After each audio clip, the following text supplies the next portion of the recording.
gang is here. 9:30, let's get it. Damn, 30 is dropping hard. Come on, Dre, you about to get TP right now. What you got going on? First trade of the day. Let's see. Bro, there's no, bro. Damn, price action is trash. Last trade idea of the day. We got TP1 hit. TP1 finally hit. You trying to catch a trade? TP2 hit. Let's go. Finally. 300 for the day. TP3 would have been hit on this. I should have held. What's good, YouTube? Welcome back to the channel. It's your boy Keno Brown, and it's another great day to be great. Listen, we're about to jump on a call with the VIP. As usual, we do the same thing every day because we're consistent and we're disciplined traders. We're gonna look for a good setup. This week I've been getting smoked, completely smoked, but I come to the charts, I show up, and I follow my plan every day. I've been following the plan, taking good trades, good trade setups, and I've been staying disciplined. So every day has been a W so far. Let's see if we can make today a W again. Without further ado, let's get into the charts. Let's go. I'm gonna take this trade right here.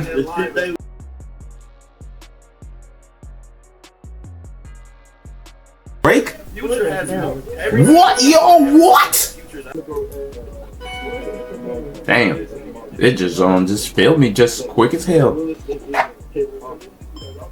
Last trade idea of the day. Let's see, man.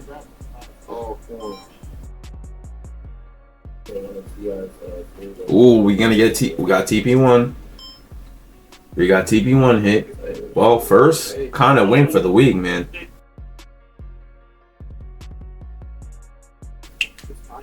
Come on, man. TP2 hit. TP2 hit. Let's go. Finally.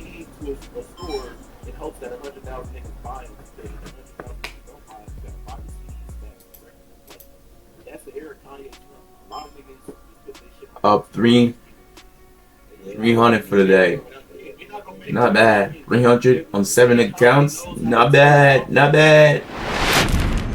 So, as you guys can see, we got a W day on the charts. Finally, I've been getting clapped on the charts every single day this week, which is tragic. I was on a 5-day losing streak. Actually, 5-day losing streak. I checked my trades out. I was on a 5-day losing streak, but today finally ended the losing streak, up $300 on all the accounts. Basically, the win that I had for today was right after a loss, so it wasn't like a crazy profitable day. It could have been, but it wasn't. So, you know, we'll be content with the win. Be content with just having a winning day. You know, I gotta go get my hair cut a little early today, so I have to leave the house. I'm trying to take my dog for a quick walk so he can release his stress, release his bodily fluids, all that stuff like that. But it's another great day. I can't lie. It's another great day, man.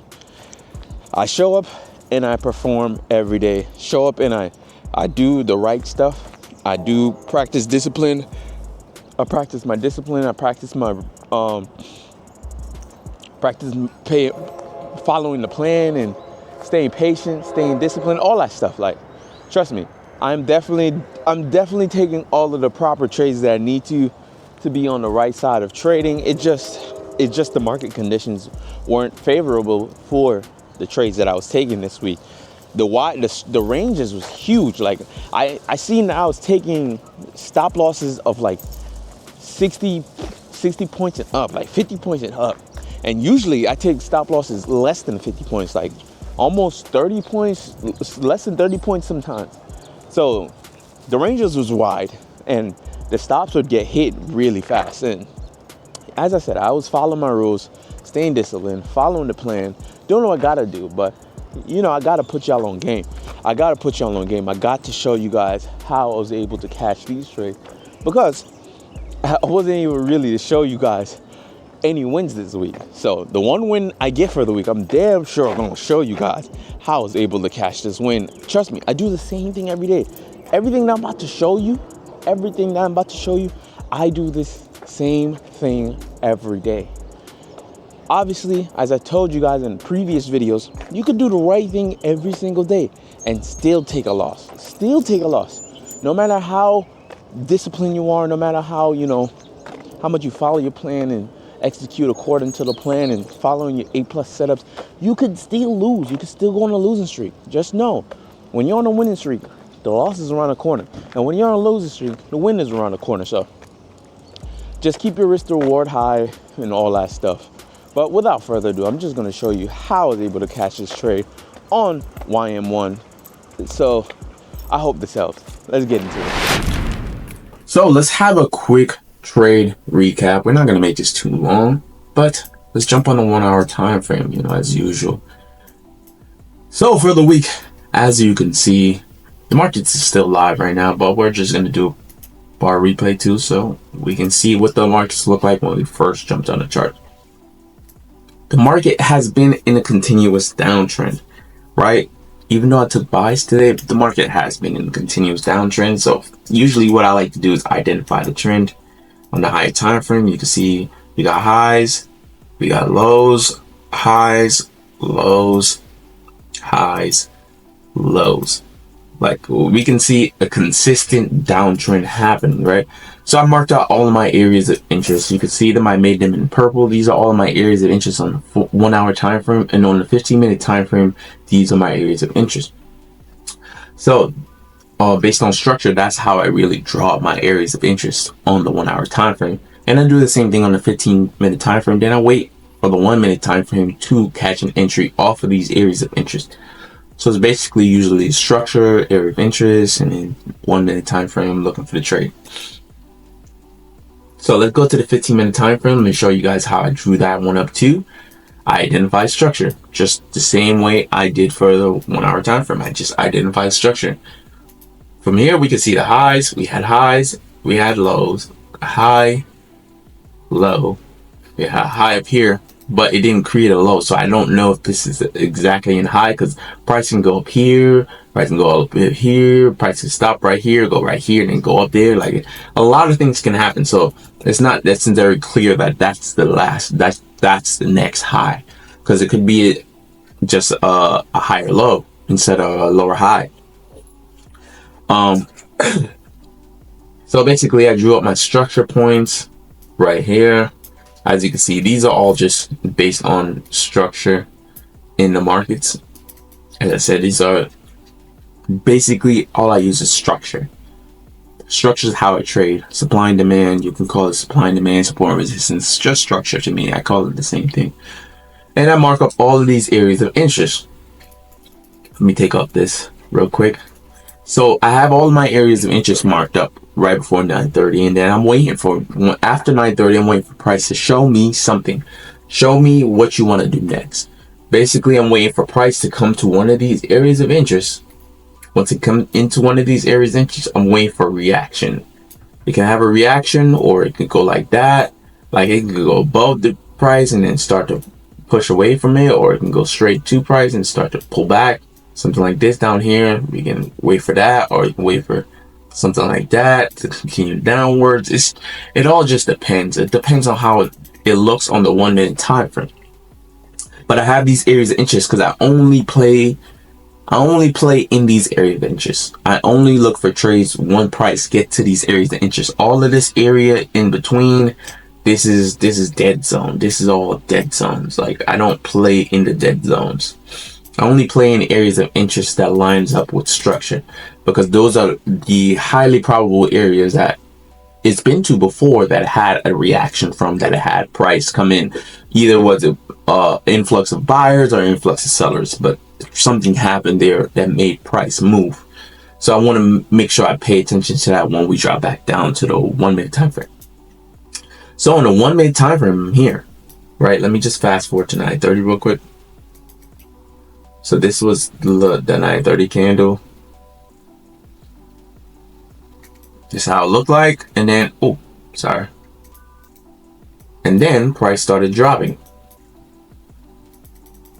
Boom, you can see price started dropping. Something like that. So my first trade idea happened when price got to the area of interest, right? And then we had this big bullish engulfing candle out of the area of interest. That shows me buyers are setting up to take price long. So this was my first trade idea. I'm like, yeah, when price tapped me in, as it did the very next minute, tap me in, I want to be going long. Unfortunately, price stopped me out in like 1, 2, 3, 4 minutes. So first trade, I lost. It was comfortable. I was okay with it because my risk management is always on point. I was risking about $170, $180, whatever. Risk management always on point. Right, I always want to make sure my risk is dialed in on trades because I know I could lose. So I don't want to ever risk too much on trades. So boom, fast forward, boom. Let me show you when I decided to take my next trade right here. Relax. My dog is bugging out right now. He wants to go for a walk really badly. Relax. So this was my next and final trade idea right here. I usually just want to place max 2 trades for the day. So when price had this, had these candles coming right back out from the area of interest and started to look like it was going back into the bullish direction, I decided, all right, I'm going to execute my last and final trade right here. Looking for TP2, I was risking about 50 points. I believe I was risking about 50 points, 51 points. Yeah, 51 points stop loss. So it wasn't risking that much. I think I was risking on this second trade I did, I was risking about 280, something around that price. 280, maybe even 300. So for me, the max amount of money I want to risk for the day is $500. That's the max amount of loss I want to take in total. So I can split that up between 2 trades. At the first trade I lost 170, 180. That still means I have 300 and something dollars that I could still risk on the next trade without exceeding my max loss on the day. So I took this trade, boom, waiting for price to tap me in right here at it's 10 o'clock. 10 o'clock candle tap me in, boom, and then by 10:03 TP1 was hit, stop loss to break even. You know how I do. I like to protect my downside, especially once I get a 1-to-1, protecting my downside. I don't need to be having risk on the table after I got. If I was risking $100 for $100, I'm not going to keep risking my $100 anymore, because if price comes back down, I'm basically losing $200, the $100 that I already made and the $100 I'm risking, and I don't want to risk that money anymore. So I pushed my stop loss to break even. So by 10:03 top TP1 was hit, and by 10:09 TP2 was hit. So about 9 minutes to hit TP2, but if I stayed in this trade just a little bit longer, by 10:12 TP3 would have been hit. So I mean, I guess it's a $300 win day, because I lost this first trade. It would have been like a $500 win day or something like that, $600. I don't even know. You do the math. It would have been something like that if I didn't lose this first trade. But if I kept holding until the TP3, I could also did the same thing. As I said, it is what it is. This is exactly the trade that I took to be able to achieve $300 across 7 accounts. So that do the math. Do the math yourself. I'll do the math for you. No worries. No worries. Across 6 accounts, my fault. It was like 325 times 6, about 1,900 for the day. So not bad. Not bad day. Cool, calm, almost a $2,000 day. For a Thursday. I'm not trading tomorrow, but this is the trade.